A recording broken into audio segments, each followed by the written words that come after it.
વિક્રમ સંવત 2080 ફાગણ સુદ 14 તારીખ 23/3/2024 શનિવાર. આજનું અમૃત બિંદુ તમને આપું વિચારી એક આવ્યો તો તે સદવર્તન, સદવિચાર અને સદવાણી આના સમન્વય સાથે પરમાત્માની જો ભક્તિ હોય તો સુખની અને મોક્ષની તે ચાવી છે. માણસ સર્વાંગી રીતે સુખી થાય, એને ક્યારેય પણ કોઈ ઉપાધિ કે દુઃખ ન આવે. શ્રીજી મહારાજ અને આપણા મોટા પરમહંસોએ આપણે આ બધા સદવિચારો આપ્યા છે અને તે સદવિચારોને અનુસરવા માટેનો આદેશ આપ્યો છે. ભગવાનની ભક્તિ કરી અને જીવન જેને કૃતાર્થ કરવું હોય તો એને આ 3 બાબતો સિદ્ધ કરવી.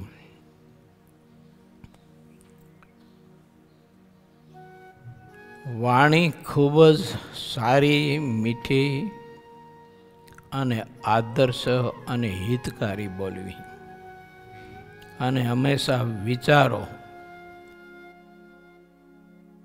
સારા, સુખકારી, મોક્ષકારી અને બીજાના હિતકારી વચનો બોલવા.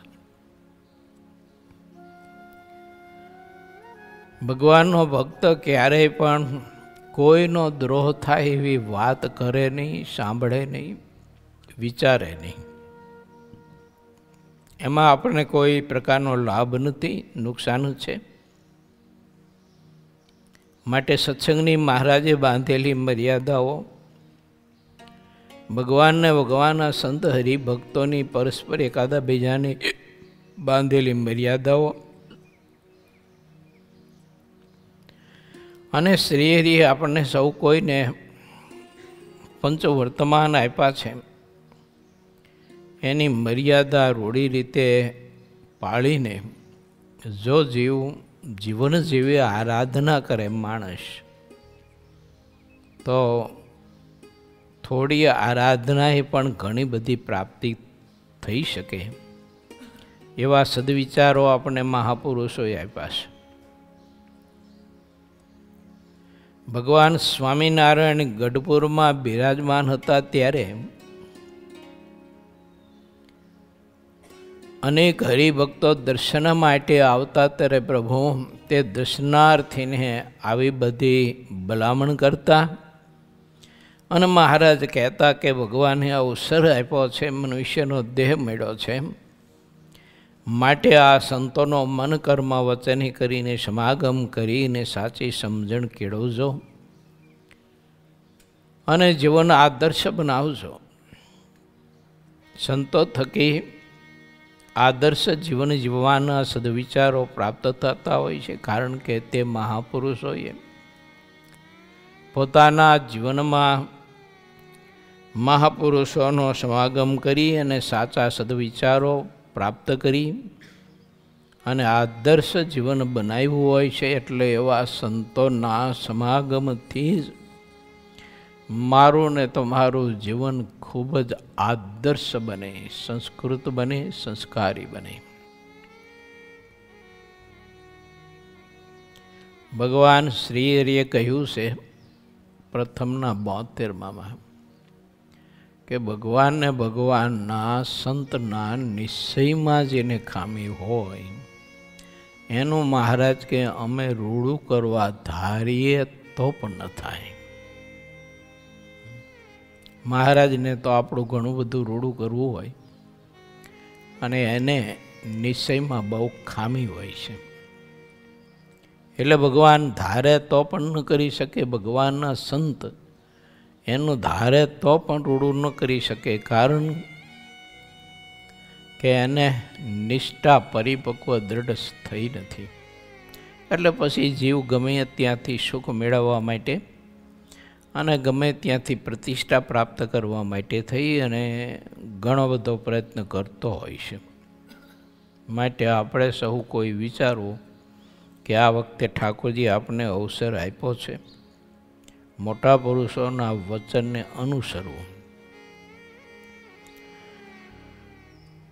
ભગવાન સ્વામિનારાયણ ગઢપુર બિરાજતા હતા ત્યારે ઘણા બધા ભક્તો દર્શન કરવા માટે આવતા. તે પૈકીના જેતલપુરના હરિભક્તો અને જેતલપુરની આજુબાજુના ભક્તો બધા દર્શન માટે આવેલા. મહારાજને પ્રાર્થના કરી કે પ્રભુ તમે જેતલપુર પધારો અને ત્યાં મહા મોટો ઉત્સવ કરો અને આમ સૌ કોઈને વધુને વધુ ભક્તિના સદવિચારો આપી અમારામાં ઉણપોને જે કંઈ ખામી હોય તો તે દૂર થાય એવા સદવિચારો કૃપા કરીને પ્રભુ ત્યાં પધારીને અમને આપો. મહારાજે વચન આપેલું જેતલપુરના ભક્તજનોને, જેમાં મુખ્ય આશીભાઈ પટેલ, જીવન ભક્ત વેણીદાસ, અંબારામદાસ વગેરે વગેરે ભગવાનના ભક્તો હતા. અને બહેનોમાં ગંગામાં આદિક મુખ્ય ભક્તો હતા.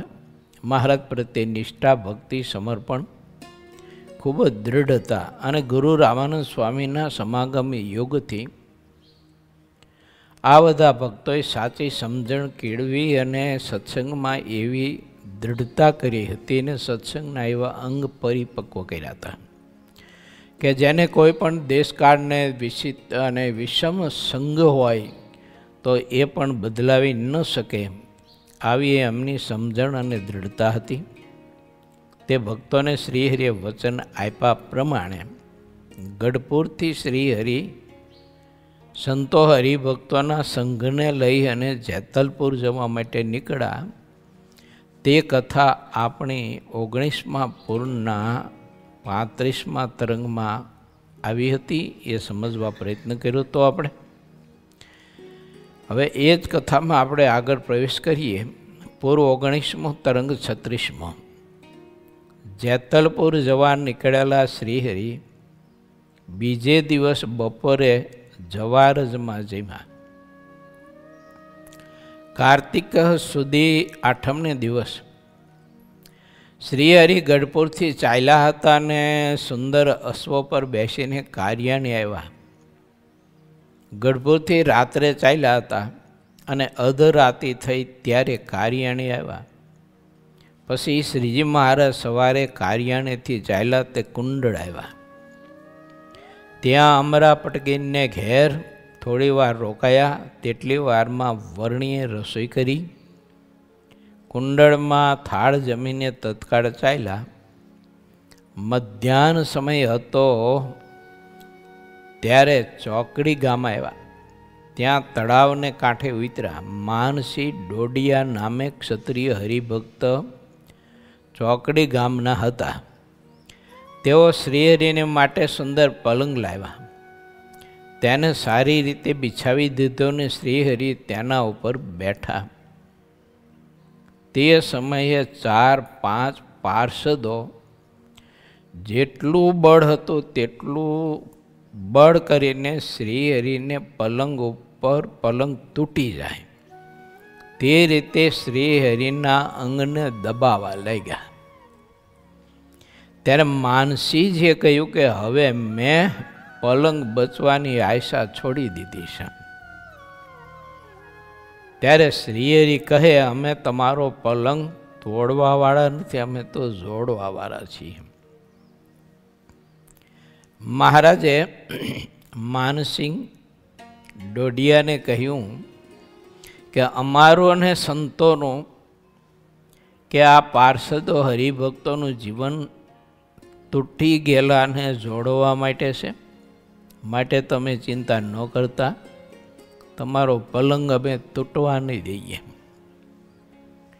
શ્રીહરિને પરમહંસોએ ભારત દેશમાં માનવ સમાજને સુખી કરવા માટે આ કામ બહુ કર્યું. તૂટી ગયેલો સમાજ જે હતો, ભાંગી ગયેલો જે સમાજ હતો, એને ભગવાન શ્રીહરિએ બળ, હોંપ, પ્રેમ આપી અને ઊભા કરી અને સારું એવું આદર્શ જીવન જીવતા કર્યા છે.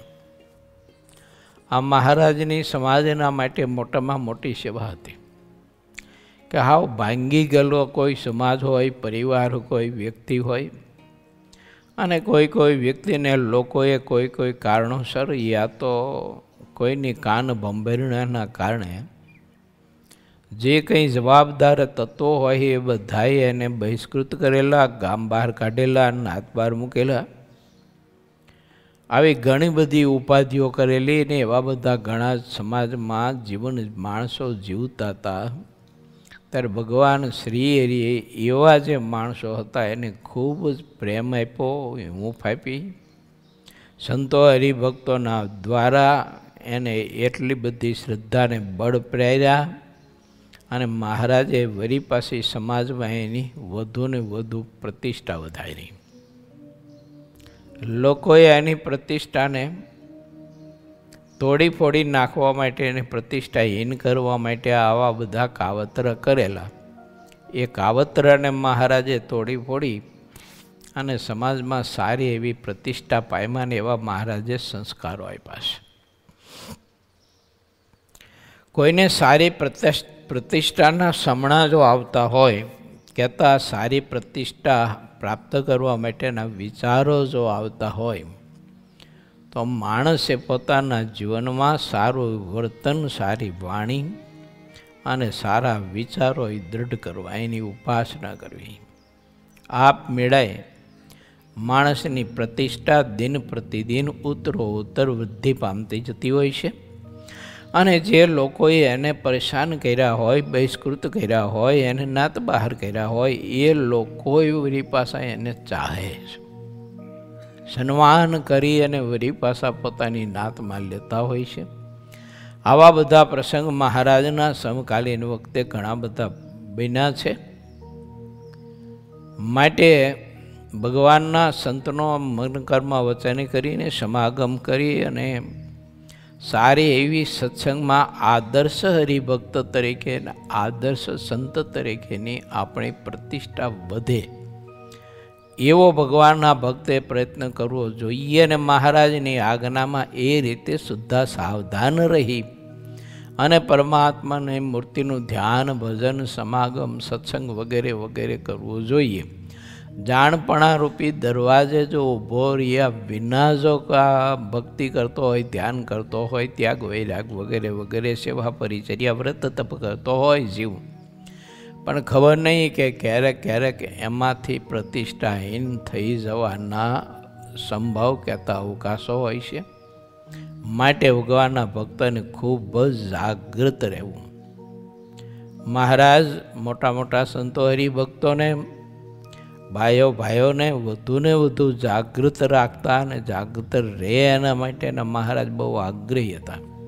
એટલે શ્રી હરિ વારે ઘડીએ જ્યારે દર્શન કરવા માટે આવે ત્યારે પ્રભુ પૂછતા બધા ભક્તોને કે તમે જે સંતોની સાથે આત્મીયતા કેળવી છે, તો તે સંતોનો સમાગમ કરો છો કે નથી કરતા? એમની વાત હૈયે ધરો છો કે નથી ધરતા? એમની આજ્ઞા મરજીમાં રહ્યો છો કે નથી રહેતા? એ તમને સત્સંગમાં જે રીતે વર્તાવે તે રીતે તમે સત્સંગમાં વર્તશો કે નથી વર્તતા? અને એ મહાપુરુષો જે રીતે તમને ઓછો સમય આ પ્રસંગોમાં સેવાના કાર્યમાં તમને પ્રેરે અથવા બીજા કોઈ કાર્યમાં પ્રેરે, તો તમે શ્રદ્ધાએ સહિત તે સંતના વચને તે કાર્યમાં જોડાવશો કે નથી જોડાતા?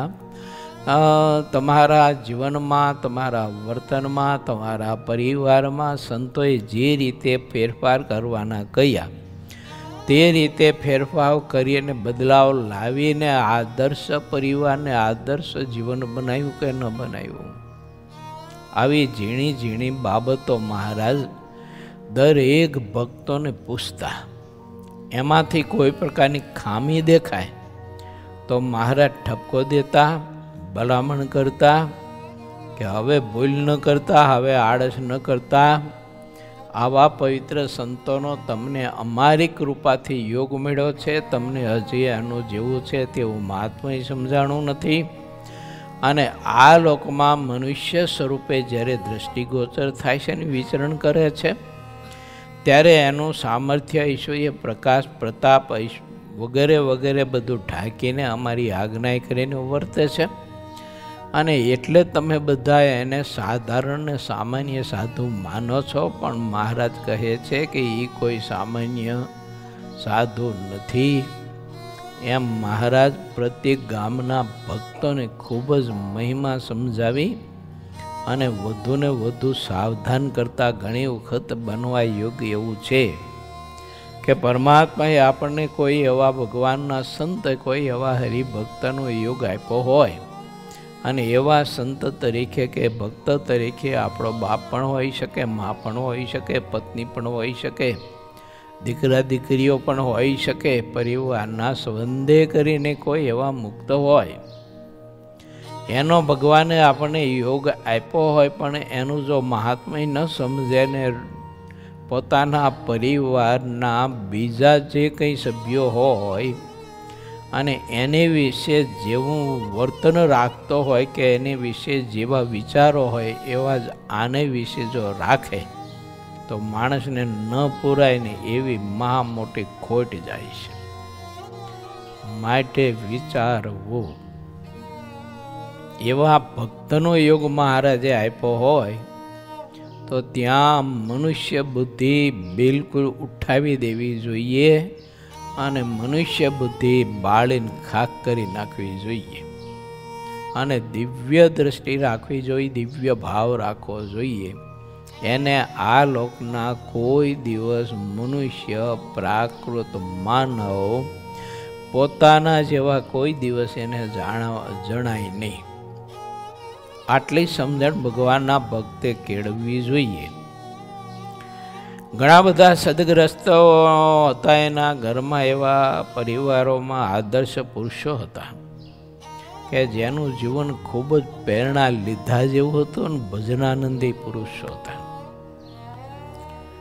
અમે અયોધ્યા છપૈયાથી જ્યારે આવ્યા ને ત્યારે અમદાવાદથી અમને ગાડી લઈને મૂકવા આવ્યો આપણે મેહુલ. પછી એને ગાડીમાં મેં વાત કરી હતી.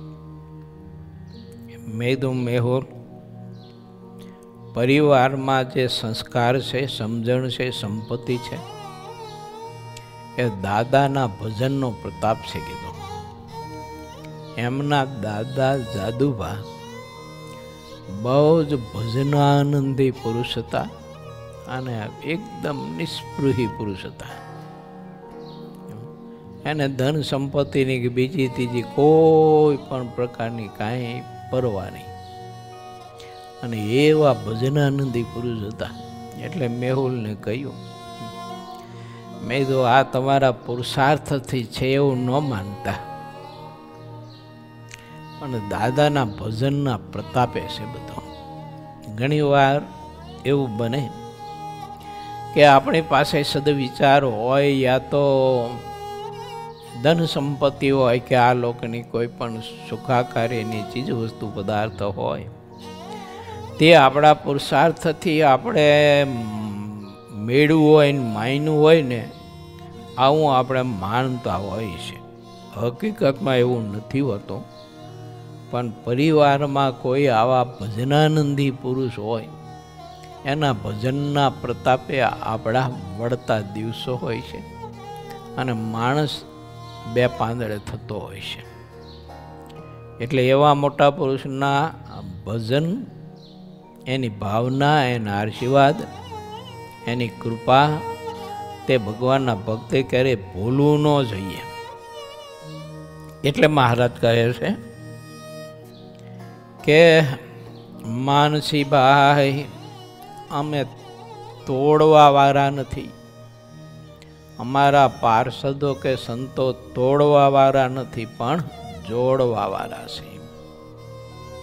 કોઈનામાં કુસંપત્તિઓ હોય ને તો એને સંધિ કરાવી અને જોડી દે, પણ કોઈના જીવનમાં સંપ હોય તો એમાં કુસંગ ઊભો કરાવે.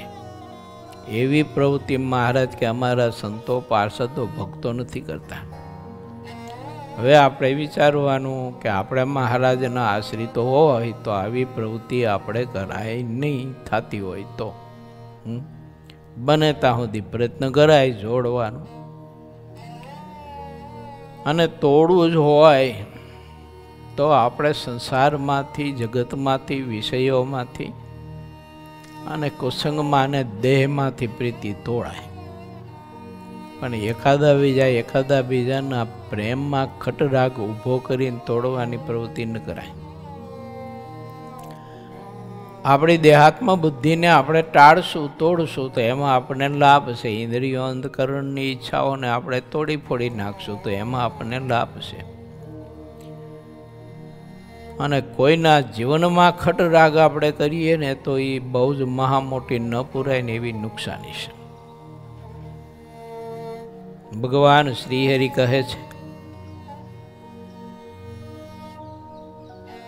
તમે ચિંતા ન કરો તમારા પલંગની.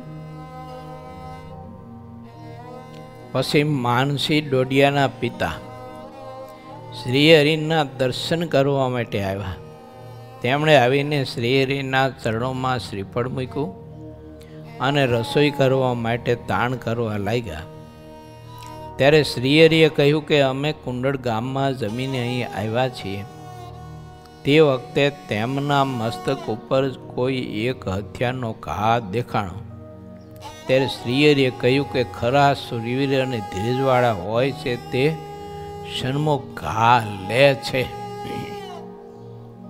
જે ધીર પુરુષો છે તે સન્મુખનો ઘા ઝીલે છે અને સન્મુખ ઝીલેલો ઘા આભૂષણના જેવો શોભે છે. જેની માતા પતિવ્રતા હોય તેનો પુત્ર જ આવો શૂરવીર કહેવાય છે. શ્રીહરિ આ રીતે જેણે જેણે સન્મુખ ઘા લીધેલા હોય તેને જોઈને તેની વારે વારે પ્રશંસા કરતા. શ્રીહરિ જેના શરીરના પાછળના ભાગમાં ઘાવ દેખતા તેને કોઈ દિવસ શૂરવીર કહેતા નહીં. શ્રીહરિ કહેતા કે મનુષ્ય જન્મને પામ્યા હોવા છતાં પણ જે મનુષ્યના ધર્મને પાળતા નથી તેને તેટલા શાસ્ત્રો છે તે મનુષ્ય કહેતા નથી. મનુષ્ય શરીરને પામ્યા પછી જે મનુષ્યના ધર્મમાં વર્તે છે તેટલો તે મનુષ્ય કહેવાય છે. મનુષ્યનો જન્મ મળ્યા પછી જેટલા મનુષ્યના ધર્મ છે તે અવશ્ય જાણવા જોઈએ. ધર્મને જાણ્યા વિના તો તે પશુ જેવો જ રહે છે. પહેલા માનવ ધર્મ, પછી શાસ્ત્રોએ અને પરમાત્માએ અને પરમહંસોએ બતાવેલા ધર્મો, એનું માણસે શ્રદ્ધાપૂર્વક અને શુદ્ધપણે એનું આચરણ કરવું જોઈએ. તો માનવ ધર્મ એ સામાન્ય રીતે આપણે જો જોઈએ તો દયા, પ્રેમ, કરુણા, સ્નેહ, વ્યવહાર શુદ્ધિ, વિચાર શુદ્ધિ, દ્રષ્ટિ શુદ્ધિ, પરિવાર શુદ્ધિ, આચરણ શુદ્ધિ અને પરમાત્માની ભક્તિ, સંત સમાગમ, સારા શાસ્ત્રનું વાંચન, સાહિત્ય, એનો અભ્યાસ, જીવ પ્રાણી માત્ર ઉપર દયા, પ્રેમ, કરુણા, આવા બધા સદગુણો પ્રાપ્ત કરવા તે મનુષ્ય ધર્મ છે. આટલું તો માણસે પોતાના જીવનમાં સદવિચારો કેળવવા પડે ને જીવન આટલું તો આવું તો બનાવવું જોઈએ, એને મનુષ્ય કહેવાય. બાકીના ને પશુ બે પગારું કહેવાય.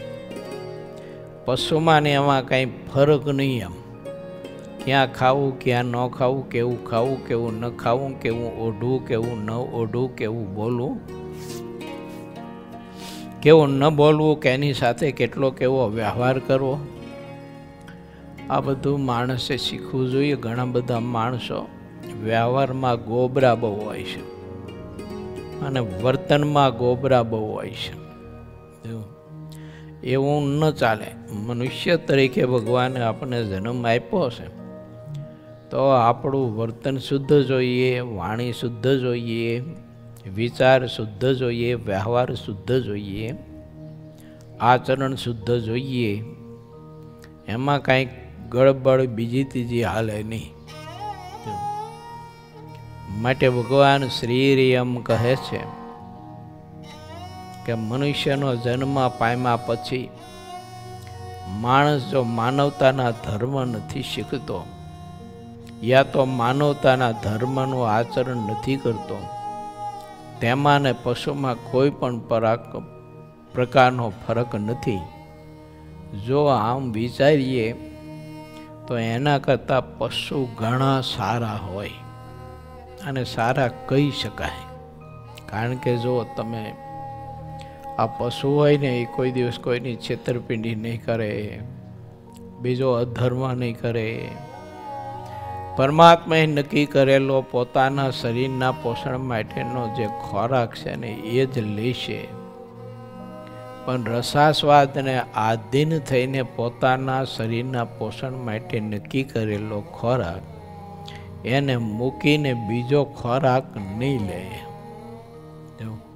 અને માણસ છે ને તે ઈંડાથી શરૂઆત કરે, તે કંઈ કશું જ મૂકે નહીં.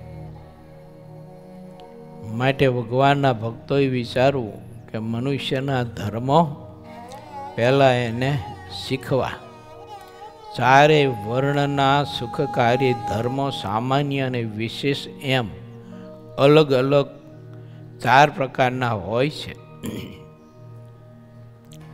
4 વર્ણના મનુષ્યમાં જન્મ થવા છતાં 4 વર્ણના ધર્મને જે પ્રથમ નથી જાણતો તેને પૂછો તો તે તરત દેખાઈ આવે છે. આ વાત છુપાતી નથી, જાણ્યા સિવાય તે તેને કેમ કહે? જેટલું જાણ્યું હોય તેટલું કહે છે. મનુષ્યને સાચા ગુરુ મળ્યા સિવાય તેને ખરી રીત કોણ શીખડાવે? 4 વર્ણના લોકો પેટ ભરવા માટેના ઉદ્યમની રીતને તો પ્રેમથી શીખે છે. બ્રાહ્મણ પ્રથમ વર્ણ કહેવાય છે, કેટલાકને તેની ગમ પણ હોતી નથી.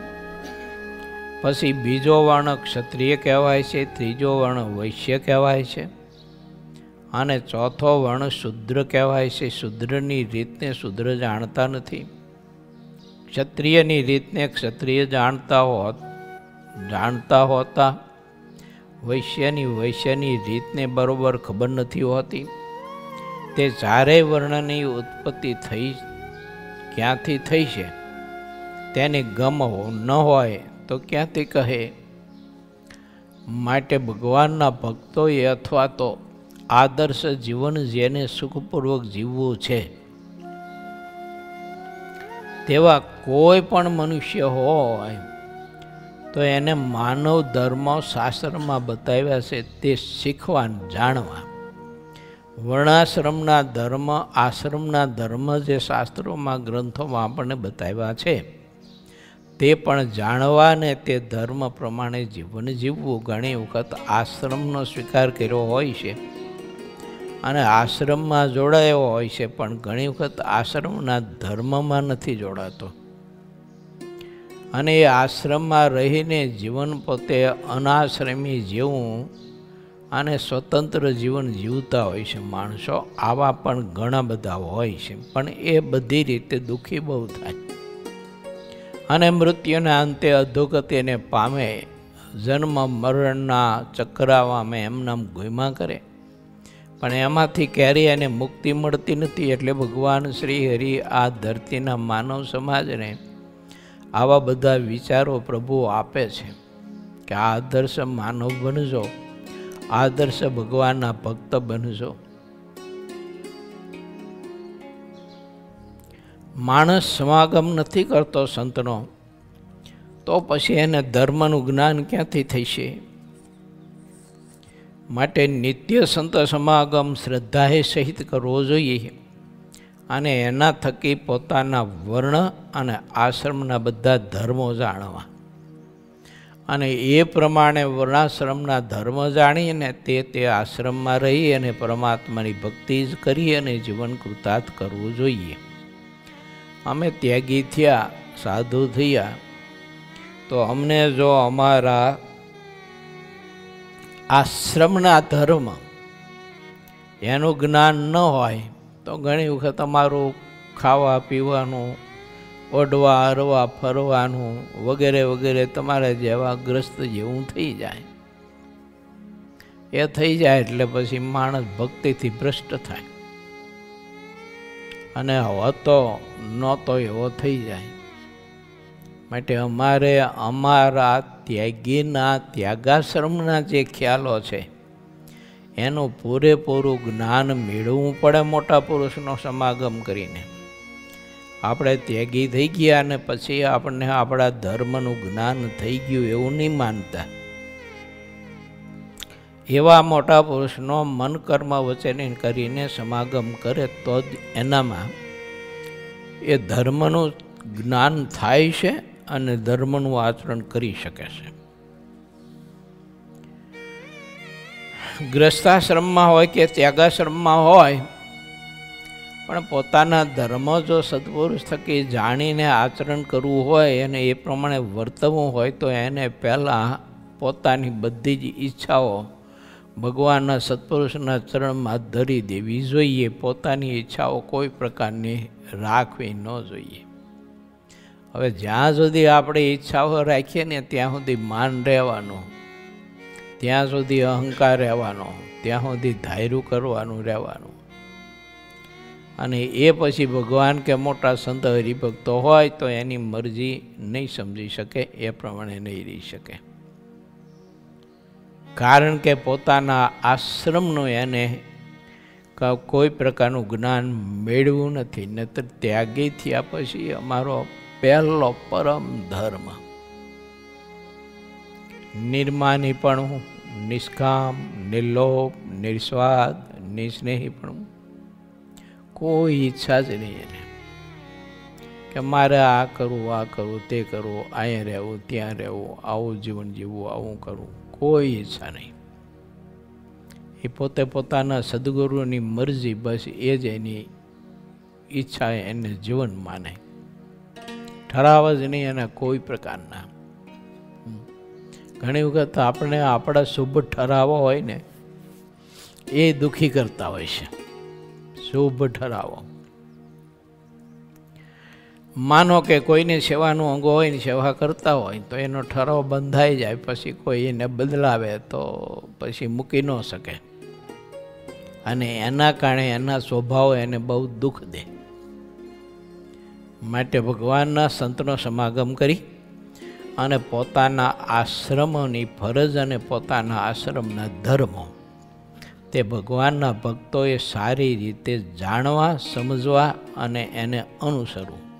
ત્યાગીને ત્યાગીના, ગ્રસ્તને ગ્રસ્તના, પુરુષોને પુરુષોના, બહેનોને બહેનોના. આ ધર્મ તો એને જાણવા પડે, બધી રીત તો જાણવી પડે. નથી જાણી અને નથી જાણતા એના કારણે ઘણા બધા પરિવર્તનો આપણને જોવા મળે છે સમાજમાં. એક દિવસનો સમય એવો હતો કે કેટલી બધી એકાદા બીજાની મર્યાદાઓ હતી.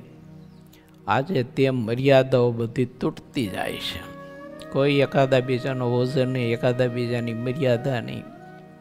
રહેવા, બેસવા, ઉઠવા, ખાવા પીવામાં, ઓઢવા હરવા ફરવામાં કશું કોઈ મર્યાદા નહીં. લોકોને ખબર જ નથી હોતી જો કે અમે કયા આશ્રમમાં છીએ, તો આવો પોશાક, આવો ખોરાક, આવું વર્તન, આવું જીવન, આવો વ્યવહાર અમને શોભારૂપ નથી, આમ દુઃખરૂપ છે એમ સમજવું જોઈએ.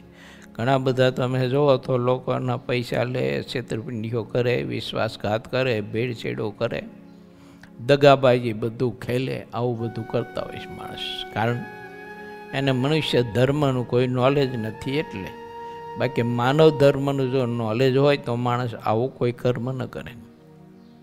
માટે વિચારવું જોઈએ ભગવાનના ભક્તોએ અથવા અભક્ત જે હોય તે.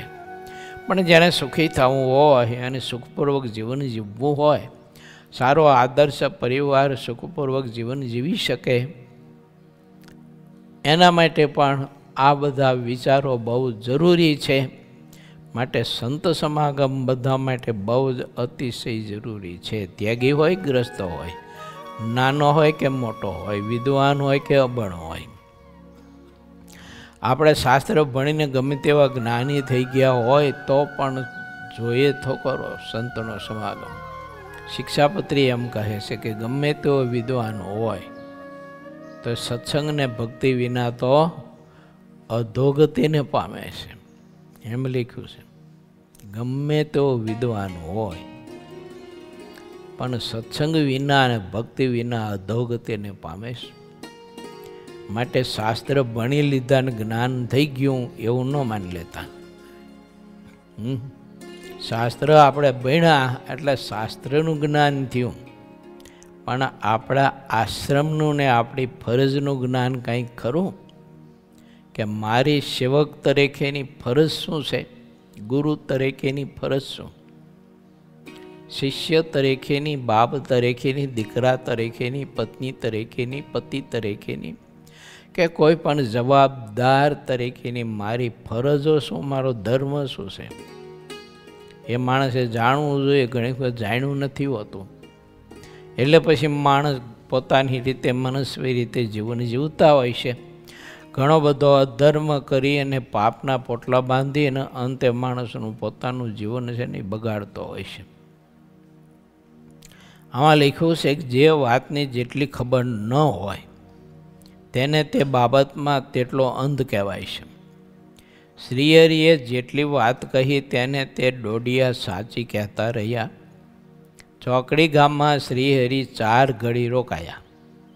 પછી ત્યાંથી રોજકા ગામ થઈને પચ્છમ ગામ આવ્યા અને ત્યાં એક રાત રોકાયા. તે ગામમાં કણબી દેવજીભાઈ અને જયરાજભાઈ તે બંને સગા ભાઈ હતા. તેઓ ઘણા ભાવિક હતા. શ્રીહરિ તેને ઘેર આવીને ઉતર્યા. તે ગામમાં ઉદ્ધવજી નામે એક વિપ્ર ઘણા સારા હરિભક્ત હતા અને ખૂબ જ બુદ્ધિશાળી હતા. તે આ ઉદ્ધવજી વિપ્ર જે હતા ને એ બધા જ ગામના ભાવિક જે ભક્તો હતા એને સત્સંગમાં વધુ ને વધુ દૃઢતા થાય ને સંત હરિભક્તોનું વધુ ને વધુ મહાત્મય સમજાય અને સત્સંગમાં સંપસની શુદ્ધ ભાવ કેળવાય, આવી બધી વાતો કરી અને હરિભક્તોનું ખૂબ જ પોષણ કરતા. અને એ હરિભક્તનું પોષણ કરતાની સાથે પોતાની ખૂબ જ પાછી સંભાવના કહેતા દેખભાળ રાખતા કે રખેને ભક્તોનું પોષણ કરતાં કરતાં, કથા વાર્તા કરતાં કરતાં એનું કોઈ મને માન ના બંધાઈ જાય એનો પણ ખૂબ જ ખ્યાલ રાખતા. એટલે મહારાજે એને બુદ્ધિશાળી કીધા છે કે તે ઉદ્ધવજી વિપ્ર ખૂબ જ બુદ્ધિશાળી હતા. અને બુદ્ધિશાળી એને જ કહેવાય. એવું કુશાગ્ર બુદ્ધિવાળો મહારાજે કોને કહ્યું? એને જ કહ્યું. ઘણી વખત એવું થાય કે આપણે બીજાનું પોષણ કરતા હોય, બીજાને ભગવાન બજાવતા હોય, સત્સંગ કરાવતા હોય, સેવા પરિચર્યામાં જોડતા હોય તો એ કરતાં કરતાં આપણામાં બગાડ ઘણો થઈ જતો હોય છે. એ આપણને ખબર હોતી નથી અને જીવન આખું રેલાઈ જતું હોય છે. પછી એવું હું માનું હું કે આ બધાને જો હું કેવો સત્સંગ કરાવું, સત્સંગમાં કેવા પ્રવર્તાવું, ધર્મ નિયમ આજ્ઞા ઉપાસના કેવી દૃઢ કરાવું છું, અને મારું જીવન આરું દિવસે દિવસે પાછું ઉતરતું જતું હોય, ખવાઈ જતું હોય. આ કંઈ ધ્યાન લક્ષ્ય હું રાખતો ન હોઉં. આવું બને તો ભગવાને એને બુદ્ધિશાળી નથી કહ્યો, એને ચોજાડી બુદ્ધિવાળો કીધો છે. માટે આ ઉદ્ધવજી વિપ્રની જેમ આપણે સૌ કોઈ પણ આપણા અંતરને જોઈને અંતર ખોજ કરતી રહેવી જોઈએ કે આ બધું કરતાં કરતાં ક્યાંય માન પ્રતિષ્ઠાના સંકલ્પ બંધાઈ તો નથી જતા ને. ભગવાન શ્રી હરિ આવી બધી મીઠી મીઠી વાતો કરતા હતા. ત્યાં વર્ણીય રસોઈ બનાવી અને શ્રી હરિ જેમાં 1.5 પહોર રાત ગઈ પછી સૌ ત્યાં સૂઈ ગયા. ગઢપુરથી નીકળીને પચ્છમ ગામ આવ્યા. તેથી ઘણા થાકી ગયા હતા, છતાં ત્યાંના સૌ હરિભક્તોને દર્શન દીધા. અને પચ્છમ ગામના ભક્તોની ભાવના હતી. મહારાજ થાક્યા હતા, પરમહંસો થાક્યા હતા, હરિભક્તો પાર્ષદો થાક્યા હતા. તોય મહારાજે ઘેર ઘેર પધરામણી કરી અને બહુ જ મહાસુખ્યા પચ્છમ ગામના ભક્તોને કર્યા. હવે આટલો બધો અંતર કાપીને આવ્યા હોય, કેટલો બધો શરીરે થાક લાગ્યો હોય, પણ મહારાજને મુમુક્ષુ આત્માઓ પર દયા પ્રેમ બહુ હતા. તે મહારાજે ઘેર ઘેર પધરામણી કરી અને તે ભક્તોની સેવા સ્વીકારી અને કૃતાર્થ કર્યા. અને કોઈ ભક્તને મહારાજને કાંઈક બનાવીને જમાડવાની ભાવના હોય એટલે મહારાજ સામે ચાલીને કહેતા હો, ભગત હરિદાસ, ઓ હરિદાસ, અમે તમારે ઘેર પધરામણી આવવાના હતા ને તમે સંકલ્પ કર્યો હતો, માટે ગાયનું દૂધ તમે ગરમ કરીને ઉકાળીને રાખ્યું છે, તે દૂધ પાન કરાવો ને. એ દૂધનો કટોરો ક્યાં સુધી ભરીને ઢાંકીને ઘરમાં હંતાડી રાખો છે.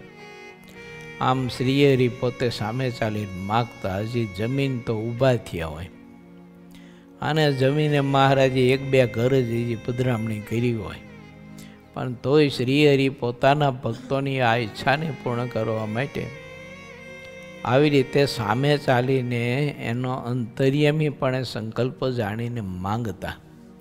ત્યારે હરિદાસ ભગવાનના ખરેખર ભક્ત હતા પચ્છમ ગામના. મહારાજે અંતર્યામીપણે પોતાની બધી વાત કહી ત્યારે કૃત થઈ ગયા અને ઘરમાં ઢાંકીને રાખ્યો તો દૂધનો કટોરો તે લાવીને શ્રીહરિને આપ્યો.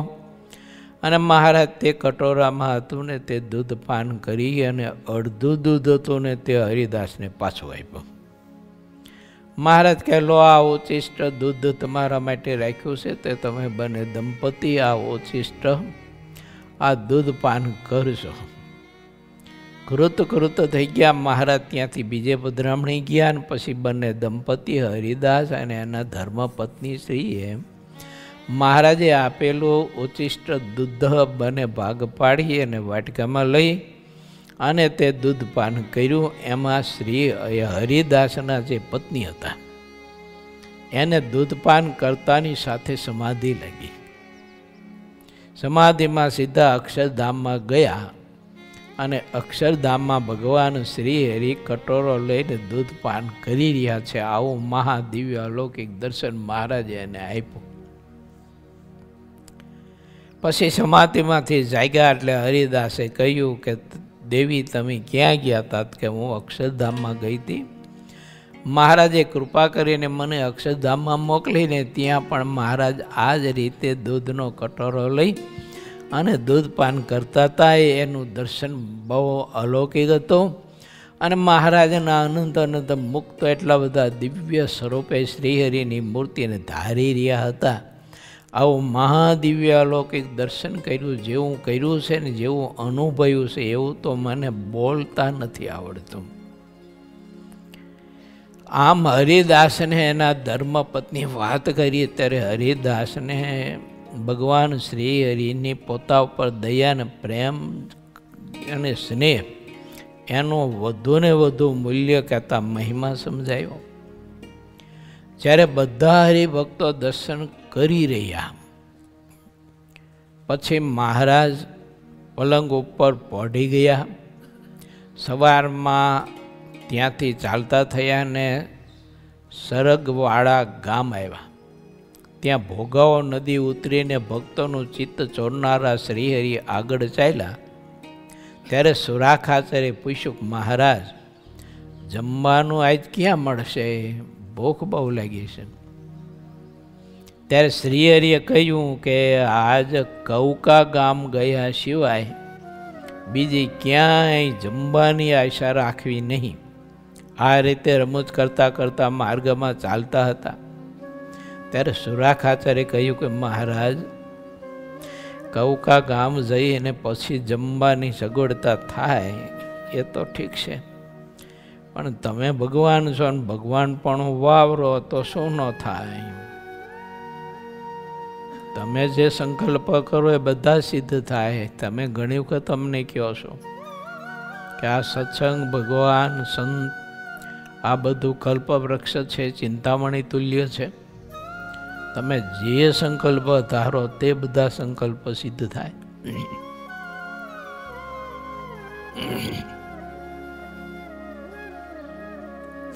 મહારાજ સુરાખાચાર્યને કહે છે કે બાપુ બોલો, તમારે શું ઈચ્છા છે ભોજન કરવાની? સુરાખાચાર્ય કે મહારાજ શેરે શેર ઘીના ચોરવાના લાડુ હોય, દાળ ભાત ને ભજીયા ને પાપડ ને રોટલી હોય, અને એ સરસ મજાનું મીઠું અમૃત જેવું દૂધ દહીં હોય તો મહારાજ ભોજન શાંતિથી કરી અને ખૂબ આનંદ આવે.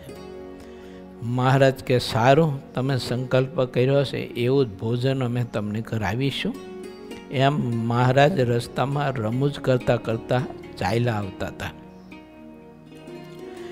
રસ્તામાં જ્યારે જવારજ ગામ આવ્યું ત્યારે શ્રીહરિએ પોતાના અશ્વની લગામને ઢીલી મૂકી અને અશ્વને પોતાની ઈચ્છા મુજબ ચાલવા દીધો. ત્યારે તે અશ્વ જવારજ ગામમાં ચાલ્યો. ગામમાં ક્ષત્રિયોના ચારે બાજુ ઘર હતા. તેની વચ્ચે એક ચોક હતો. ત્યાં જઈને અશ્વ ઊભો રહ્યો. તે સમયે ક્ષત્રિય બાઈઓ જેટલી હતી તે ભાત લઈને આપવા જવા તૈયાર થઈ હતી. તેમના પુરુષ માત્ર ખેતરમાં ઘઉંની વાવણી કરવા ગયા હતા. શ્રીહરિએ તે ક્ષત્રિય બાઈઓને પાસે જમવાનું માંગ્યું. તે ક્ષત્રિય બાઈઓની પાસે શ્રીહરિએ જઈને કહ્યું કે અમે તમારે ઘેર મહેમાન થઈને આવ્યા છીએ, તો સહુ બબ્બે રોટલા અમને આપો, અમારે જમીને અત્યારે ચાલવું છે.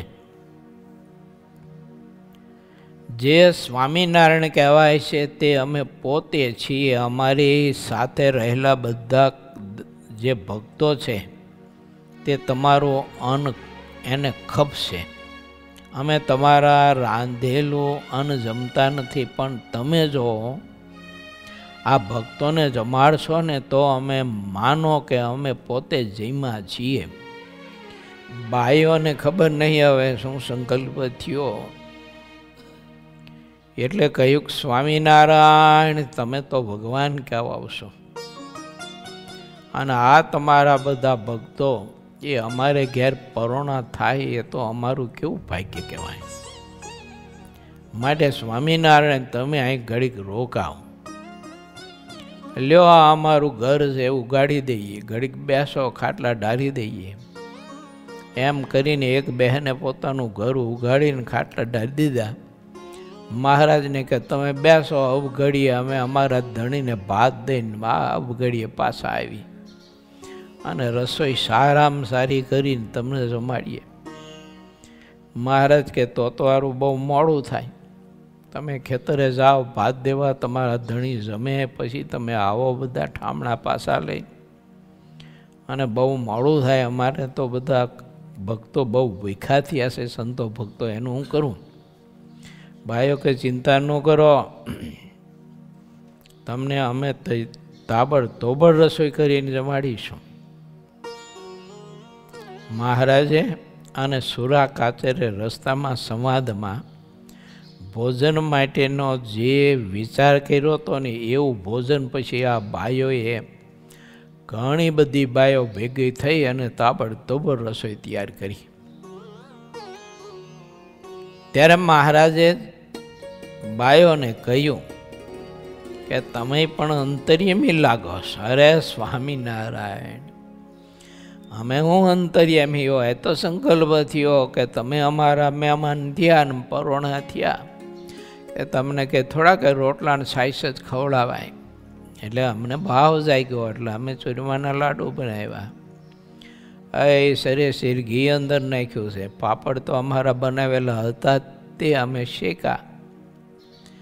રોટલી દાળ ભાત કર્યા અને ભજીયા કર્યા. બધા ભાઈઓએ ભાવથી રસોઈ કરી. મહારાજ બહુ રાજી થયા. મહારાજ કે ચાલો ત્યારે હવે આ બાયોનો ભાવ છે ને માટે આપણે ખૂબ ભાવથી થાળ જમીએ. મહારાજ બાજોટ ઉપર વિરાજમાન થયા અને મૂળજી બ્રહ્મચારીએ તે બાયોએ બનાવેલો જે થાળ હતો ને તે શ્રી હરિને પીરસી અને ખૂબ ભાવથી જમાડ્યા. મહારાજે બધા ભક્ત સંતોને પછી ભાવથી જમાડ્યા પીરસીને. તે બાઈના ઘરમાં મહારાજે પંક્તિ કરી. ઓસરીમાં જેટલા હમાયા સંતો એટલા ઓસરીમાં ઓરડામાં ફરિયામાં એમ કરીને પંક્તિ મોટી કરીને શ્રીહરિ બધાને જમાડ્યા. પણ આશ્ચર્યની વાત તો હવે એ આવે છે કે આ બાઈઓએ રસોઈ તો કરી હતી 20-25 માણસો જેટલી. મહારાજ જમાડ્યા તો બધા ઘણા બધા ભાવથી. અને મહારાજે સંતોને આગ્રહ કરીને જમાડ્યા. લાડુ કથરોટ ભરીને પીરસવા જાય ત્યારે મહારાજ 2-3 લાડુ મૂકી દે સંતોના પત્તરમાં. ઓલી બાયોનો હા ઊંચા થઈ જાય કે આ સ્વામિનારાયણ ભગવાન કહેવાય પણ પીરસવાનો વિવેક નથી કે આટલા બધા લાડુ પીરસે છે તે બીજાને શું પીરસશે. અને અમારા માટે તો ઠામણા ઉટકવા સિવાય કંઈ નહીં રહે હાથમાં. આવા બધા સંકલ્પ થતા હતા. શ્રી હરિ અંતરીમી પણ તે સંકલ્પ જાણ્યા. એટલે મહારાજને થયું કે આ બાયોને સત્સંગ નથી અને જો હું કાંઈક મારું સામર્થ્ય નહીં બતાવું તો આ લોકોને સત્સંગ કદાપી નહીં થાય. એટલે એના કલ્યાણ માટે થઈને મહારાજ કે મારે સામર્થ્ય થોડું ઘણું બતાવવું પડશે. મહારાજે ભાવથી ખૂબ જમાડ્યા અને જોયું બાઈઓએ ઘરના ઓરડામાં જઈને તો આશ્ચર્ય થયું. લાડુ જેટલા બનાવેલા હતા ને એટલા લાડુના મોટા મોટા તાસ ભરેલા હતા ત્રાંબાના પિત્તરના. દાળ ભાત ને ભજીયા ને પાપડ ને રોટલી ને અથાણા જે હતું તે બધું જેમ નામતામાં હોય એટલા પાત્ર બધા ભરેલા. અને ઓલા દહીંના 2-4 ગોરસ હતા ને તે ગોરસ એમ નામ છલ કાંઠા સુધી ભરેલા. આ બધી બાઈઓ બહુ આશ્ચર્ય પામી. પછી મહારાજે તે બાયોને કહ્યું કે હવે અમારે બહુ મોડું થાય છે માટે અમે અહીંથી નીકળીએ. એમ કરીને શ્રી હરિ ત્યાંથી નીકળ્યા. પાછળથી આ બાયોએ પ્રસાદ લીધો ને બધા ખૂબ જમ્યા. તેમ છતાંય ખૂટ્યું નહીં. એના પતિ સાંજે ઘેર આવ્યા બધાના ત્યારે એના પતિઓને પણ આ રસોઈ ભાવથી જમાડી તોય ખૂટ્યું નહીં. હવે શું કરવું? તો કે આપણા પાડોશી હગાવાલાને બોલાવો. હાલો કે અને 1-2 બાયો બધે ઘેર ફરી વેડા. હાલો કે ફલાણા બોલાણા બેનની તે જમવા કે આવું વાસણ લઈ લઈને આવજો કે થારી વાટકા લઈ લે. એમ કરીને બધાને જમાડ્યા તોય ખોટું નહીં. બોલો મહારાજ જ્યારે ઐશ્વર્યનું સામર્થ્ય બતાવે ને ત્યારે પછી કંઈ ખામી ન રાખે. મહારાજની પ્રકૃતિ પહેલાંથી એવી લોભ ન કરે. આ એ લોભ આપણને હોય પછી હવે શું કરવું એમ તો કે હાલો આપણે ગામને બધાને દંડેરોટી ડોલીને બોલાવો કે તે ડોલીને બોલાવ્યો. જા કે ગામમાં હાથ પાડ. જેટલા ગામમાં નાના મોટા છોકરા બાયો બધા આવો ઠામણા હાથમાં લઈને જમવા. તે થારી વાટકા લઈને જમવા આવ્યા તો આખું ગામ જમાડ્યું. બોલો આખું ગામ ધામધૂમથી જમાડ્યું. આવું મહારાજે સામર્થ્ય બતાવ્યું.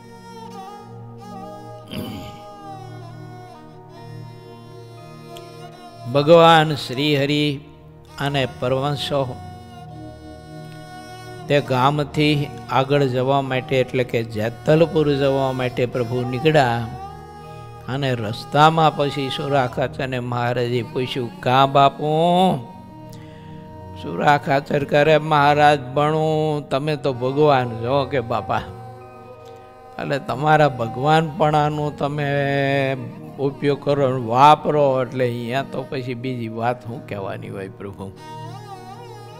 હે મહારાજ, બીજું તો ઠીક છે, પણ આ બાઈઓને કોણ કહેવાયું હોય છે અને કોણે કહ્યું હોય છે? મહારાજ કહ્યું, એ તો અમે થોડુંક જાણીએ, મુક્તાનંદ સ્વામી જાણે. મુક્તાનંદ સ્વામીને પૂછો, એ અમારા ગુરુ છે, એ કહેશે. આ બધા ભક્તો મુક્તાનંદ સ્વામી પાસે ગયા. સ્વામીને કહે, સ્વામી, આવું બધું મહારાજે ભોજન કરાવ્યું, આ બાઈઓને કેમ ખબર પડી છે? ત્યારે મુક્તાનંદ સ્વામીએ કહ્યું કે આપણે કાયમ ભેળા રહીને એટલે બહુ ખ્યાલમાં ન આવે, પરંતુ મહારાજે એ બાયોના હૃદયમાં પ્રવેશ કરી અને મહારાજે આ સંકલ્પ કરાવીને બધા ભોજન છે ને મહારાજે પોતે કરાવ્યા હતા. સુરાખાચર કરે, રે આ બાઈઓને તો સત્સંગી નથી, ધર્મ નિયમય નથી કાંઈ, અને એના હૃદયમાં મહારાજ બિરાજમાન થયા. મહારાજ મુક્તાનંદ સ્વામી કે થયા, એમાં પ્રેરણા કરી મહારાજે, એના હૃદયમાં મહારાજ કેમ બેઠા છે એમ.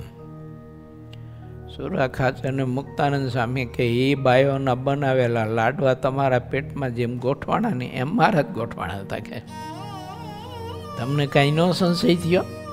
કાના સત્સંગ નથી ને આના હાથનું ક્યાં ખાવું હોય? સુરાખાચર કે સ્વામી, અમે તો મહારાજના તમારા જેવા સંતોના વચને જમીએ, અમને શું સંશય થાય? આ બધું શીખવા જેવું છો. મહારાજને મોટા પુરુષના વચનમાં રહેવું એ જ પરમ ધર્મ છે. જો એ ધર્મની શુદ્ધિ છે. પણ ઘણી વખત કોઈ એવો સમય હોય ત્યારે આપણે આપણું પકડું ના મૂકી શકીએ, આવું બને. પણ ભગવાનના ભક્તને આ બધો વિવેક શીખવો જોઈએ. મહારાજે બધાને ખૂબ ભોજન કરાવેલું અને પછી રસ્તામાં શ્રી હરિએ બધા ભક્તોને કહ્યું કે હવે જરાક ઘોડા ઉતાવળા દોડાવજો, આપણે જેતલપુર પહોંચવું છે. એમ કહીને રસ્તામાં શ્રી હરિએ પોતાની માણકી ઘોડી એવી પૂરજોશથી દોડાવી અને બધા ભક્તોએ પોતપોતાના ઘોડા એવા પૂરજોશથી દોડાવ્યા. ગામમાં અને રસ્તામાં જે આવતા ગામડાઓ હતા અને રસ્તામાં કોઈ માણસો અથવા તો કોઈ ખેતીનું કામ કરતા હોય તે માણસો રસ્તાની આજુબાજુ હોય ને, તે અશ્વ જાણે આકાશમાં ઉડતા જતા હોય ને, આવો લોકોને બધાને દર્શન થતું ને ત્યારે આશ્ચર્ય થતું. તે ખેડૂતો પોતાના કામ કરવા ભૂલી જતા અને એકાદા બીજાને કહ્યું, અલા એ પટેલ પટેલ, આથી પડતું મૂકો, આમ જોવો તો ખરા, આમ જોવો તો ખરા. એ સ્વામિનારાયણની માણકી ઘોડી તો આકાશમાં ઉડતી જાય છે ને એના ભક્તોને એના સાધુ તો જો આમ આકાશમાં જાણે ઘોડા બધા ઉડતા જાય છે. આમ ભગવાન શ્રીહરિ આનંદ ખૂબ જ આપતા છે ને. ધ્યાન યોગની કથા અદ્ભુત.